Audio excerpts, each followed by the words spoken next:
guess I'll just address you the way I usually address a jury. Good afternoon, ladies and gentlemen. My name is Michael Levinsohn, and I'd like to introduce to you my client, although we really don't like to use the word my client. I'd like to introduce to you Daisy Bram. Daisy Bram. If Daisy would stand up,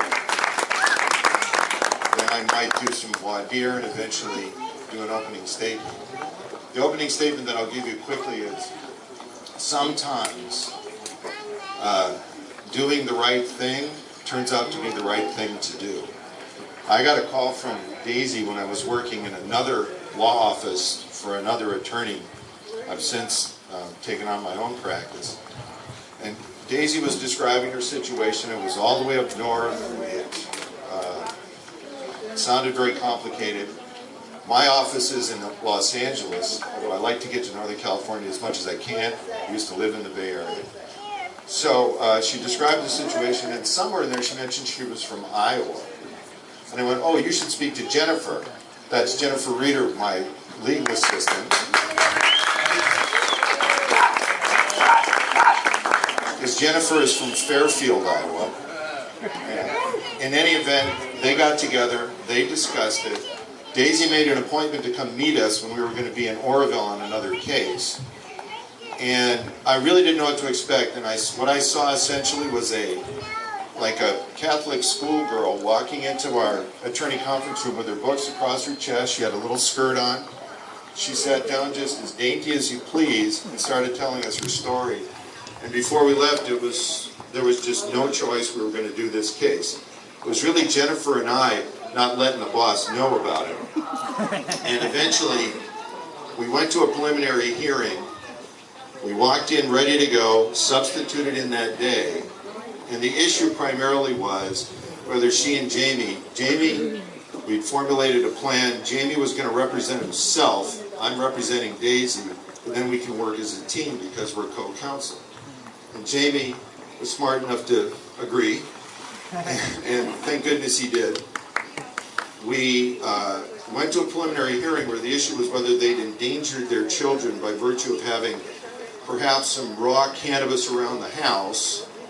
And then they tried, and they still haven't gotten there, to say that by nursing her children, Daisy was endangering their life. Well, no. So we went to a preliminary hearing, which is like a miniature trial. This is in October. We win. The charges against both of these individuals are dropped relating to child endangerment of their two children. Meanwhile, what has happened is Jayme was given a recording that the officers made when they arrested the both of them, taking her children from her, and her acting like a mother who's going through the experience that only a mother can really know, which is having her children taken away. This eventually gets out into the internet. People start paying attention.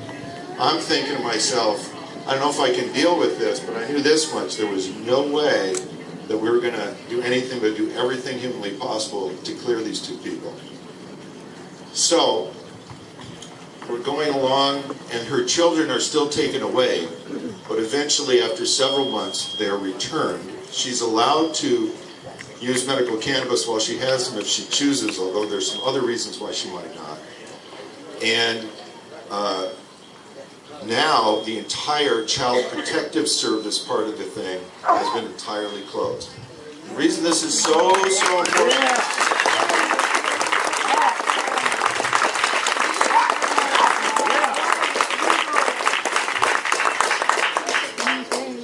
The reason this is, among many reasons why it's so important, is Daisy basically did this herself. She was put into a system, and that is the effect. This is a part of the legal system that's very murky. Most lawyers don't know how to deal with it because it doesn't follow the normal legal rules. Daisy took them on basically herself. She gets her children back. She gets her case closed out. Honestly, she succeeded. She herself succeeded where more than 99% of lawyers fail.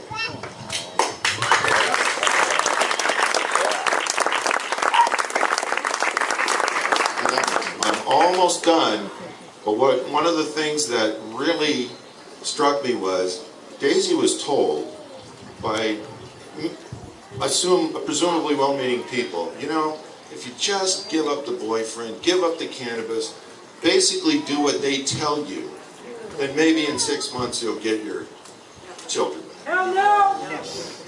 Well, her answer to that was no, and it remained no, and she won.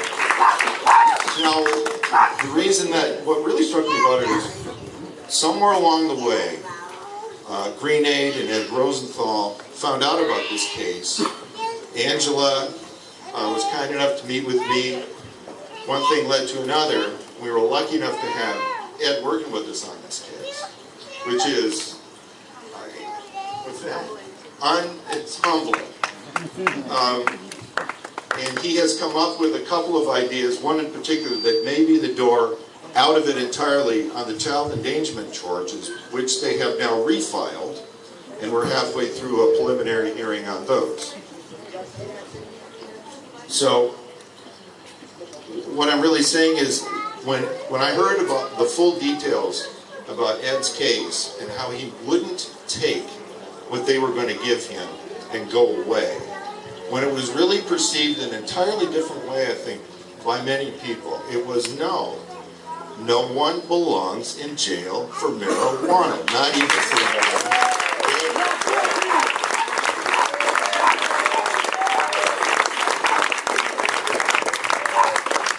And when I related that attitude toward the way that I try to do my practice, which is no deals, we take this down. When I related the attitude of I'm not taking what you think you can give me to what Daisy went through, then I knew I really had done the right thing, and that doing the right thing is sometimes the right thing to do because it has helped my practice. And honestly, unlike almost every lawyer around, I know that when I put my pen down at the end of the day, I've actually done something to help someone who deserves it. Now, the real thing.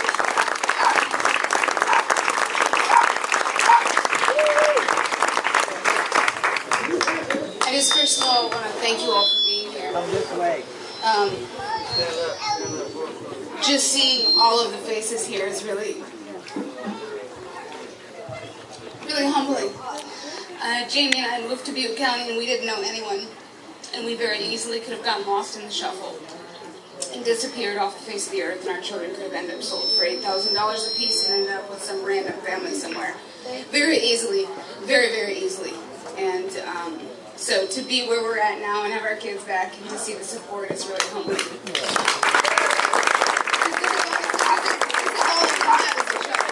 We don't have the money, we don't have the system, we don't have the stacked odds. So it's really important that we stick together. So I want to just thank you all for being here on behalf of my family. And Michael, I don't, if there were a way to express the gratitude that I have for everything that you've done for, to keep us together.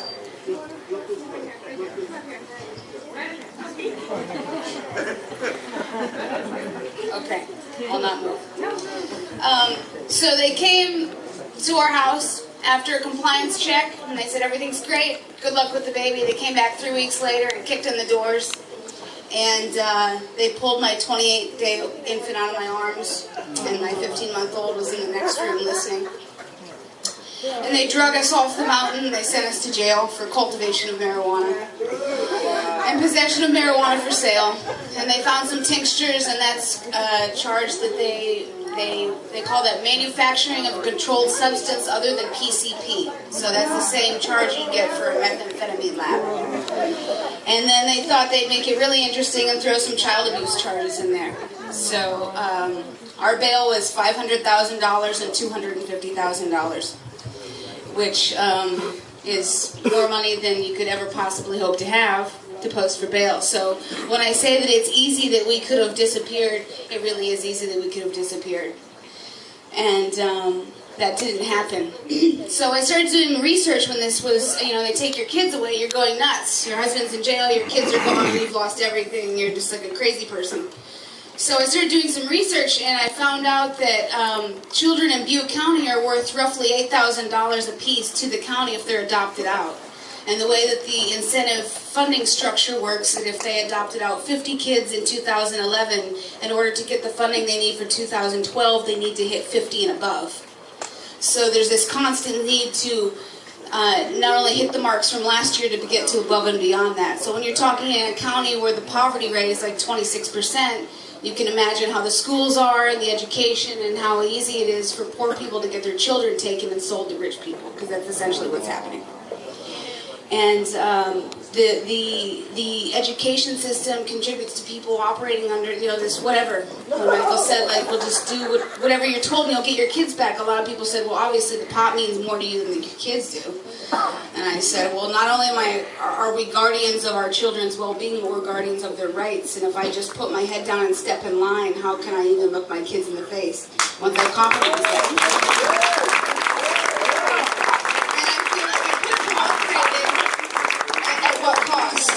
And so we got our kids back any damn way.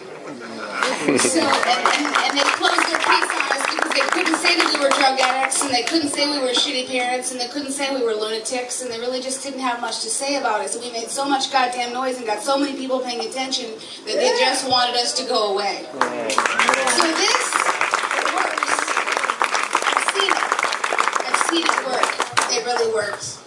But I think it's important that we all understand that as taxpayers, our money not just funnels the typical prosecutions and all this and that, but we're trafficking in children. There are 200,000 people in Butte County, but they remove about 37% of children in poverty from their homes. So they're the #1 child removal county in the state. So they're removing as many kids as more than San Francisco, Alameda, Contra Costa, Los Angeles, Riverside County, all the places that you would assume, like, well, there's probably some issues there. The county where our children were taken from, they just take them hands down. So I think it's really important to understand that these kids can't stand up for themselves. And so if you know what's happening, you need to, whether it's just letting other people know, making sure yourselves informed. And then the way that ties into the medical marijuana thing is we invited them into our house for the little compliance check. Yeah, come on in, we're legit, we're legal, we're doing what we're supposed to, right? We're these are our rights that we're guaranteed and we're protected, and here's all our paperwork, and we're all good, right? And oh yeah, everything looks great, good luck, take care. So I think it's really important to understand that when you're losing a battle, you get really desperate, and they know they're losing the cannabis battle, so now they're taking people's kids.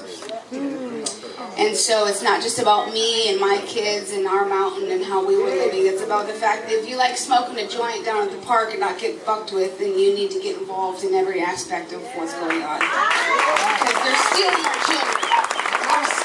They're stealing our children. If you have kids or not, if you ever have kids, they're taking your kids too. Because these are happy little cannabis-exposed babies, and like, they belong at home with their parents, not in foster care somewhere. So,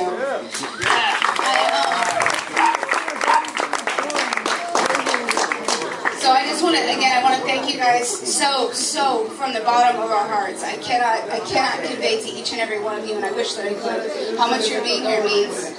And Angela, we're humbled. We're really humbled. Having our children taken is one of the most horrific experiences ever humanly impossible. But through this experience, we have met the best human beings that the human race has to offer. So we really... Oh, okay. So Angela tells me there's this little publication, maybe you've heard of it. It's called Skunk Magazine. Pretty badass. And Angela trekked herself up to Butte County, God bless her, and wrote a fantastic article about my family, and that's the sort of attention that's really, really critical to like playing this game. So it's available on newsstands now. I think you have to go to like B. Dalton or something like that, but Barnes & Noble. But check it out. And West Coast Leaf I see is around here, and that is an awesome, very rad publication, so make sure you pick that up and read that. And if you need an attorney, this guy back here is pretty good. So